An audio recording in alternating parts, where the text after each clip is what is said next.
This is Liberty Law Talk, part of Liberty Fund's online library of law and liberty. Your host is Liberty Fund Fellow Richard Reinsch. Our web address is libertylawsite.org, where you can subscribe, comment, find other episodes and links related to today's conversation. Our email address is lal@libertyfund.org. Today we are discussing with Professor Philip Hamburger. His latest book is Administrative Law Unlawful. Philip Hamburger is the Maurice and Hilda Friedman Professor of Law at Columbia Law School, and he is the author of two other prominent books, Law and Judicial Duty and Separation of Church and State. Philip, glad to have you on the program. Thank you, Richard. It's great to be here. I think it's more than fair to say, or I should say, you've written a book that is a really significant criticism of the administrative state, yet you depart from a lot of other professors who have criticized the administrative state in recent years, and that you don't make formal constitutional arguments for its illegitimacy or for its unconstitutional actions and behaviors, but that you return to the 17th century and the practice of the English kings and their exercise of prerogative powers that went around or above the law, as you say frequently. So the book is also, I think, a study on the nature of power finding its ways to exert itself outside the bounds of the law. Before we get into the book, maybe we should just set forward at the beginning. When we say administrative law or the administrative state, what do we mean? What's its essence? How do we get our hands around it? Thanks. Administrative power, or administrative law, as it's called in the law schools, is a power that is difficult to find in the Constitution. The Constitution authorizes Congress to make law. It gives judicial power to the courts, and both of these are binding powers, that modes of binding the people either with rules or with adjudications. And the Constitution gives the force of the U.S. government to the executive, and that's a means of carrying out that binding power. But it's difficult to find in the Constitution a power to bind either through lawmaking or through adjudication located in the executive, let alone in independent bodies. So when one thinks about what the administrative state is, it seems to be a power to bind either through making rules that bind or making adjudications that bind, not through law or through the courts of law, but rather through other means. And that's why in the book I refer to this as extra-legal power, which is actually one of the medieval terms for this. It's the power that government uses to bind or constrain, to issue edicts that oblige one, not through law and not through the courts of law, but through other mechanisms. And in this sense, it's more than just executive command, although one's tempted sometimes to call administrative law some sort of an executive command, because it also includes various private bodies that have been corralled into the administrative state. But both the executive and those private administrative edicts can be described as extra-legal. They're means of binding that don't go through the law, but outside it.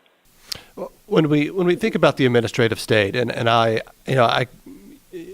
lot of people would say, many would say, it's not significant because it's not really exerting force or great amounts of power upon citizens. It might bind them, but it isn't actually. It doesn't put people in jail. It doesn't hold the keys to life or death for citizens, but it issues fines. Is this just how big is this thing that we're dealing with? And I think the question is pertinent. And I don't know if either you or Chicago Press planned how timely this book is. But these sorts of we are seeing a lot of stories now coming out of the administrative state, and actions that are being taken, or fraudulent actions or improper actions by officials in these agencies. And I think the question comes to mind is how large is it, and is it in crisis? Because it would seem to suggest one of the things that I think a reasonable observer from looking at these stories, just thinking about the IRS story in particular right now, is that we're dealing with something that's just too big to handle. It's not JV law. It's real law, and it's doing real damage. Yeah, I think that's true. When the administrative state began in the United States, or when it began in medieval Europe, when it was called prerogative power, now we call it administrative power, it began as an exception to the normal mode of rule. Normally, Parliament would enact a statute, or in our case, Congress enacts a statute, and that's the main mode of governing the people. And so, too, the main mode of adjudication is through the courts. But as in the Middle Ages and then in the Stuart period, so too in the 20th century, the extra-legal modes, the prerogative or administrative power, has expanded so that what once was considered merely an exception, an occasional thing one had to do, now it's become actually the government's main mode of interacting with people subject to the law. And what's happened under the current administration, in particular, has been the expansion of this mode of power from a way of handling corporations to a way of dealing with individuals. And I think that's transformative. It makes the problem real to individuals, and suddenly then it becomes politically significant. This happened to some degree already in the late 19th century when the Treasury began to enforce the income tax, and that has increased over the course of the century. But now with the healthcare statute and other and environmental laws being enforced through administrative regulations and adjudications, individuals have to confront this. So far from being an exception, it is now increasingly the main mode of governance. And although it doesn't put anyone in prison, it imposes extraordinarily high fines. And all of this is grossly unconstitutional. And we now have, it seems in the case, the Supreme Court many commentators that I'm reading has limited the EPA and its decision, I think it was last week, on using the Clean Air Act as a vehicle for regulating greenhouse gases. And the court seemed to be pulling back upon a broad interpretation of the Massachusetts decision several years ago, and what the EPA was doing with it. But yet we now see, it seems we've got a statute passed by Congress and an administrative agency effectively trying to make it do what it wasn't even designed to do, what it can't do. So that would speak to, I think, truly the power of the branches, of these agencies.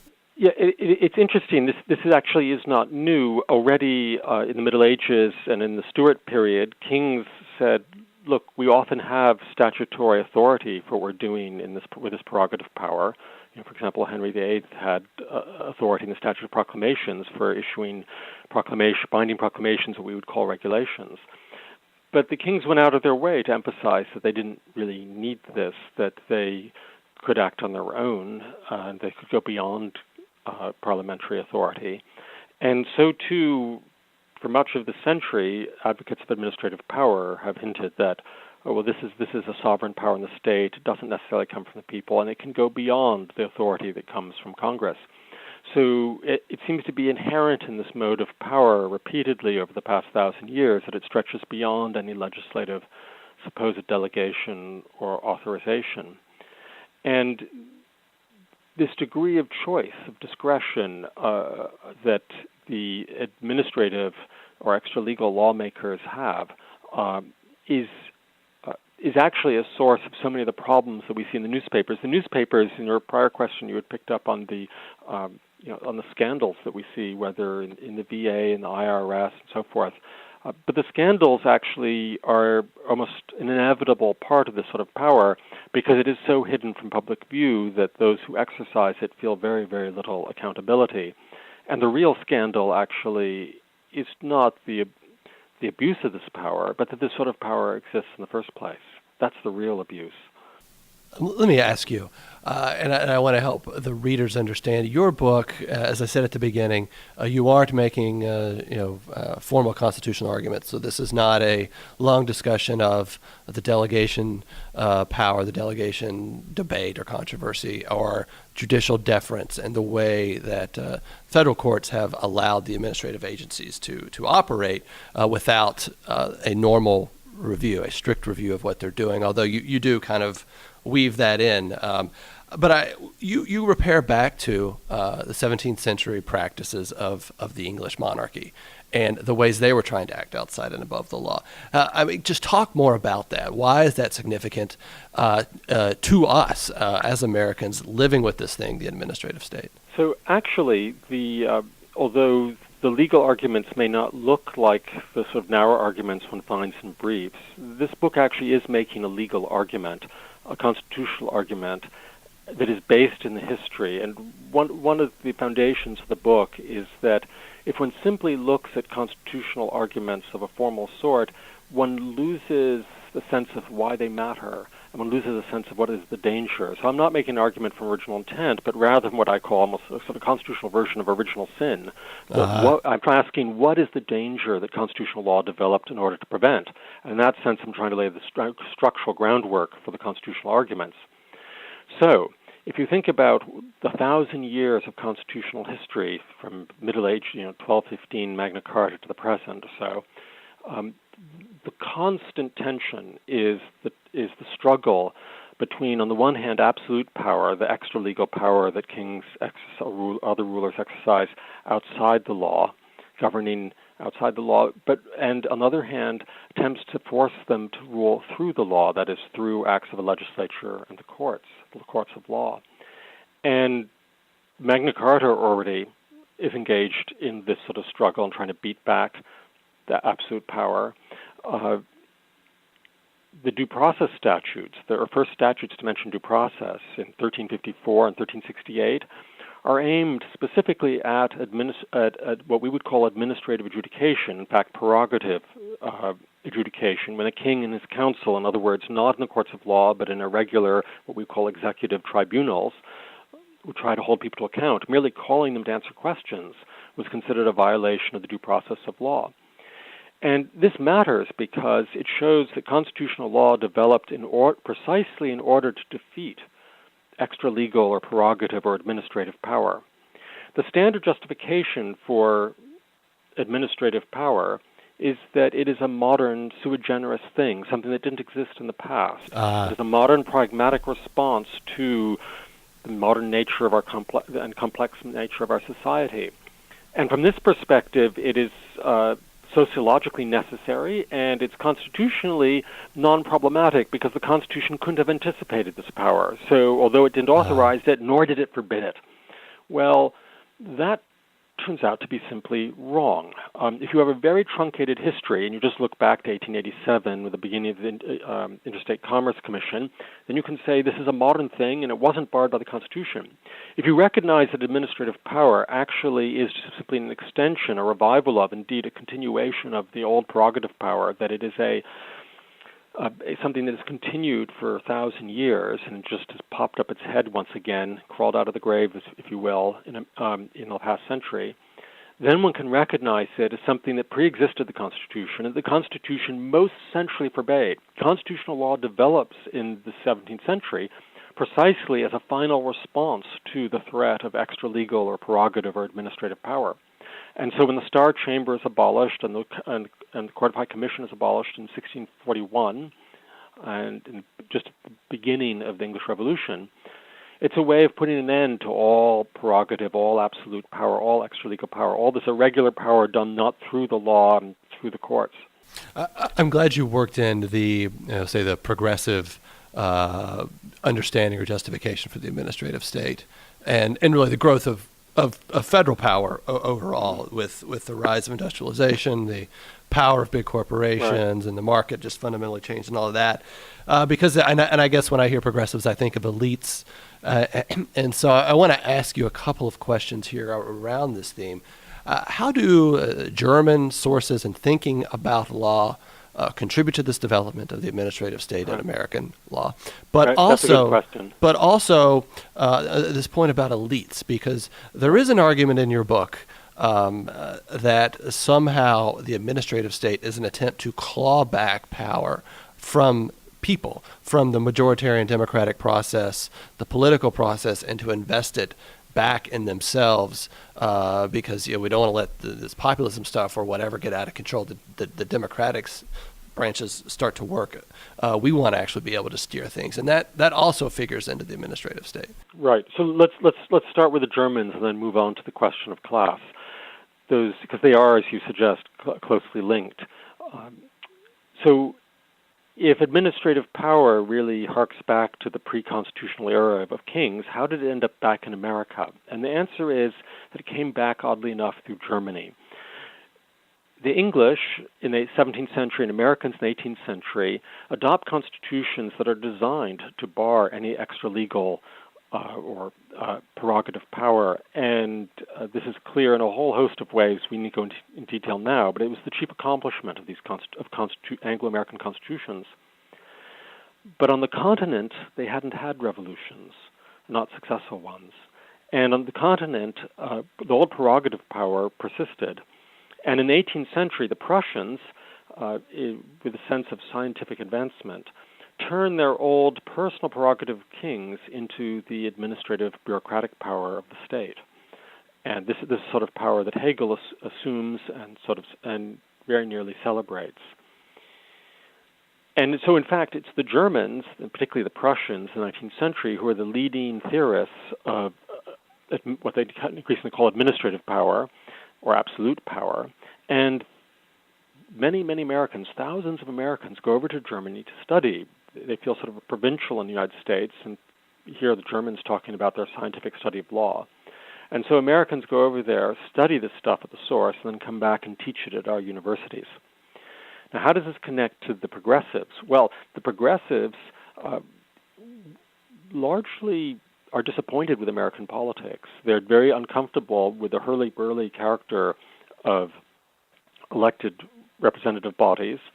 And many of them, such as Woodrow Wilson, have a certain disgust for the diversity of America. As Wilson puts it at one point, how can a progressive reformer, expect to persuade such a diverse populace, including Germans, Irishmen, and Negroes? He doesn't like that. He sees it as an uphill struggle. And so the progressives turn to what they consider more tasteful, aristocratic mode of politics, and they find the answer in the German scholarship. And so this unity of German academic scholarship on prerogative or absolute power and progressive hankering after a more tasteful mode of politics in which they'd be running the show was essential. And the class element of this is simply that if you think about the dominant class of the 20th century, it's the knowledge class. It's the class that achieves status not through religion, local connectedness, let alone the formal class status you would have in places like England.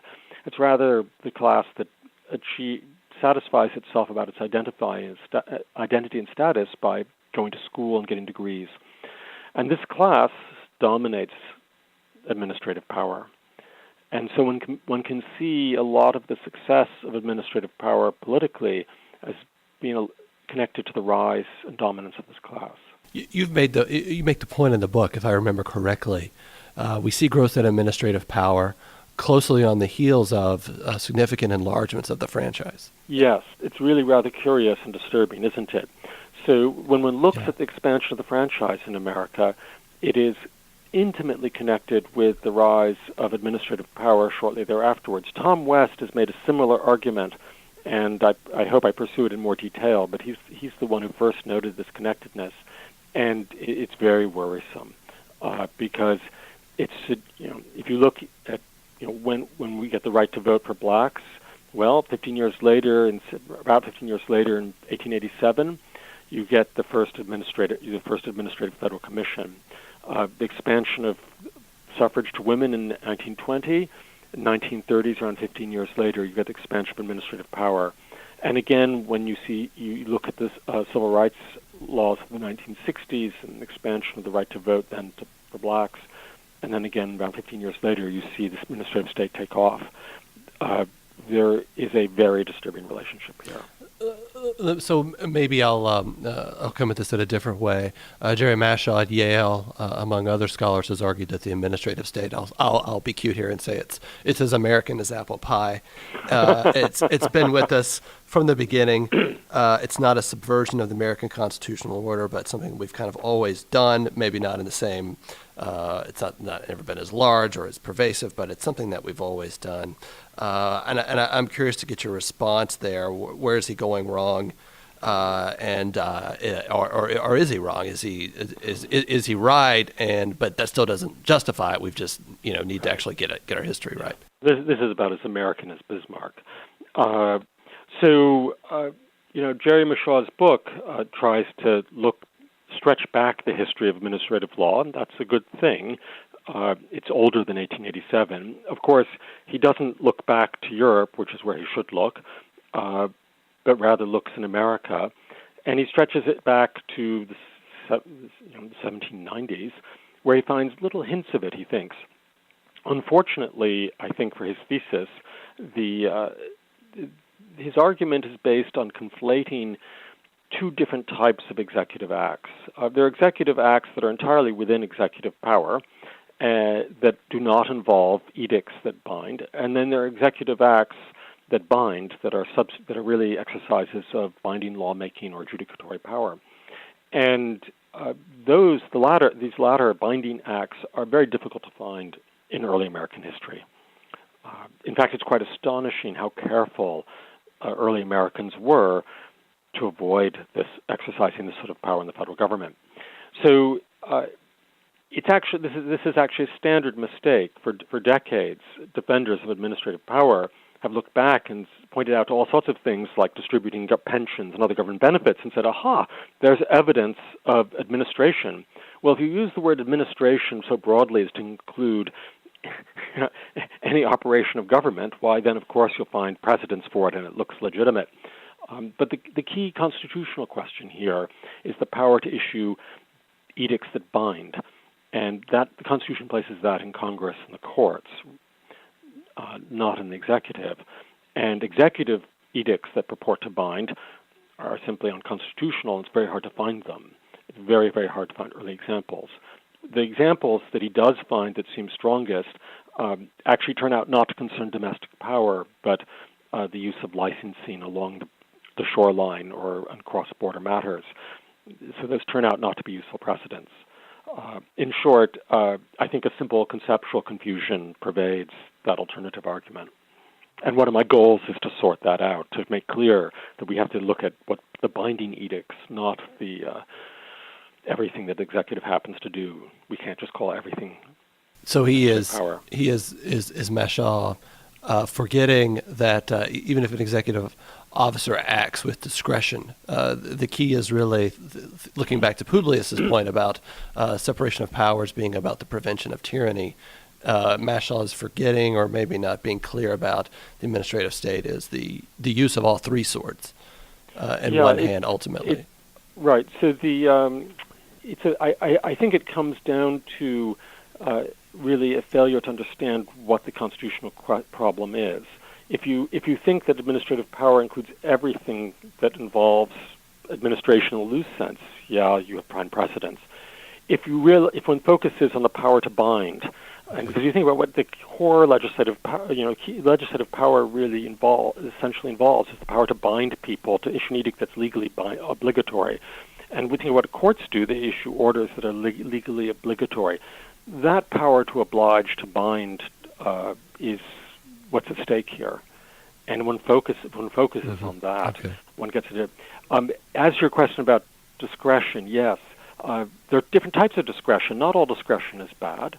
There's a lot of discretion in distributing benefits, for example, that can easily be placed in the executive without any constitutional problem. But the discretion to bind is problematic. That's the constitutional difficulty. I thought you made an interesting argument just thinking about Mashaw's history here, and then just speaking more broadly about defenses of the administrative state. You argued that these defenses almost always concede that the administrative state is acting as a power outside the regular channels of the law. There's always an implicit concession, one of these being necessity. We have Right. to act. We must act, and that's actually the subversion of the rule of law. If one thinks deeply about it, I just wanted to get you to kind of illuminate that for us. Right. So the argument from necessity is very old. This is the old civilian justification for absolute power. And it's always a general justification, and it comes from the king. And so, too, now we have a general justification of necessity. It doesn't go into detail. It just says administrative or extra-legal power is necessary, therefore they have to go beyond the Constitution. But this is really rather curious because questions of necessity are not unfamiliar. We can break them down into detail. If there is a necessity, why, this is an empirical problem, and we should be able to have empirical evidence on this. And oddly enough, well, unsurprisingly, in fact, there is no scientific or scientifically modeled evidence of any necessity for any of this. And of course, even if one had empirical evidence that, let's say, it was necessary for the FDA to regulate drugs, that wouldn't be evidence that's necessary for them to regulate medical devices. And of course, the necessity of regulating one drug does not show the necessity of administrative regulation of another. The reality is that the question of necessity needs to be based on empirics. And those who want to depart from the Constitution have the obligation of showing the empirical necessity. And the necessity needs to be broken down into detail. It cannot just be assumed in some broad, sweeping way. Can I get to some legal questions? Sure. I hope you don't mind. But what I'd like to, because there are some legal arguments here that I think are going to be very important in litigation. Okay. Arguments about delegation, about necessary and proper, and about due process. And if you don't mind, I'd like to touch on a few. Oh, of please those. do. Please do. So on the delegation question, it's often said, for example, by Cass Sunstein, look, the delegation doctrine the non-delegation doctrine is dead, as if this were just a little doctrine. In any case, it has no basis in the Constitution. The Constitution has no textual foundation for barring delegation. And my invitation to those people who are worried about delegation is actually to read the Constitution, indeed the very first sentence, in fact, the very first word, where it talks about all powers. All legislative powers granted herein are vested in Congress. That word "all" says a lot.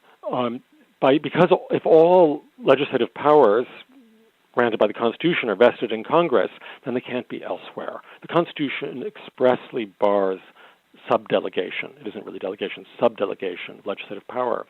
It's often said the necessary and proper clause allows grand claims of necessity.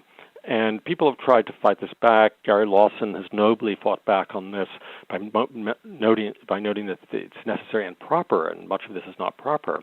I think one can go even further. Most people assume that the necessary and proper clause allows Congress to do what's necessary and proper for carrying out, let's say, legislative powers or judicial powers. But that's not actually what the thing says. What the necessary and proper clause says is that Congress has the power to make such laws as are necessary and proper for carrying out the various powers vested in persons and parts of the government.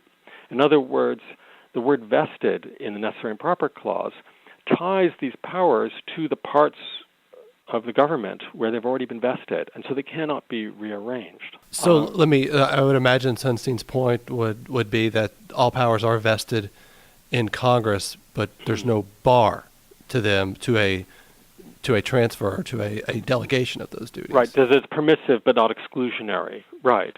And it's not an unreasonable argument, but notice one could have done, until one looks at the text, because, of course, the Constitution could have done this without the word all.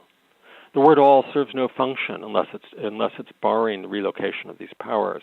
If the Constitution had simply said, the legislative powers herein granted are vested in Congress, that would accomplish the same thing. So why are they adding the word all? And one other legal argument I'd just like to throw out concerns due process. One of the funnier or sadder aspects of administrative power these days is that it's often said, well, you're not going to get much due process in the administrative hearings. In fact, you may not get a hearing. You're not going to get an Article III judge. You're not going to get a jury. You're not going to get a grand jury where it's a matter of criminal nature. And moreover, you often will bear the burden of proof even though you're a defendant. And all of this violates due process, one would thought. But the answer is, well, due process is designed to control the courts, not administrative agencies. So you'll get the process that is due, which turns out not to be much. But of course, this flips around the Constitution. The Constitution, history shows, designs due process as a restraint on administrative prerogative power. The main reason we have a due process clause is precisely to limit not what happens in the regular courts of law, but what happens in these extra legal courts. And that means that due process and jury rights and so forth cannot be viewed simply as governing what happens in the courts. They're designed also, and perhaps primarily, to bar extra legal judicial power outside the courts. So there's a large battle yet to be fought over the meaning of due process. As administrative law now stands, it's a giant evasion of all of our procedural constitutional rights. No, I'm glad you brought in due process. That was actually a question that I wanted to ask you by way of thinking of, your book is such a comprehensive indictment of the administrative state. There's no way to find, I think, you tell me if I'm wrong, a compromise with it, and maybe a temporary, expedient one, but there's no principled way to find a compromise with the administrative state. It really has to be scrapped. I think a lot of people are kind of scratching their heads about that, and would read your book and think, okay, now what? What do we do? And it seems to me a first step, and it maybe in judicial opinions, maybe in Congress, is to note the lack of due process that's accorded, and to actually pick that thread up as a way to start the unraveling. But I didn't know if I was going to ask you that question. There are many good steps, and that is a very good one, to focus on the due process problem. These days, even in questions of speech, one often gets no due process whatsoever. For example, when institutional review boards silence academics and crush the pursuit of science.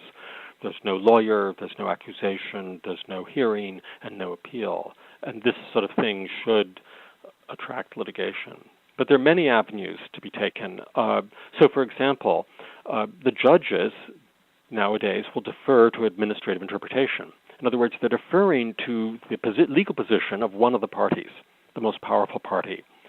This is grossly unconstitutional. I don't expect the Supreme Court to back away from this, but it is abandonment of their duty to reach their own judgments, their own independent judgment, and it's a violation of due process because they are systematically exhibiting bias towards essentially the prosecutorial party. So what's to be done about this? Lower courts, a district court judge, may hesitate to say Chevron is wrong, or at least may hesitate to decide a case without following Chevron.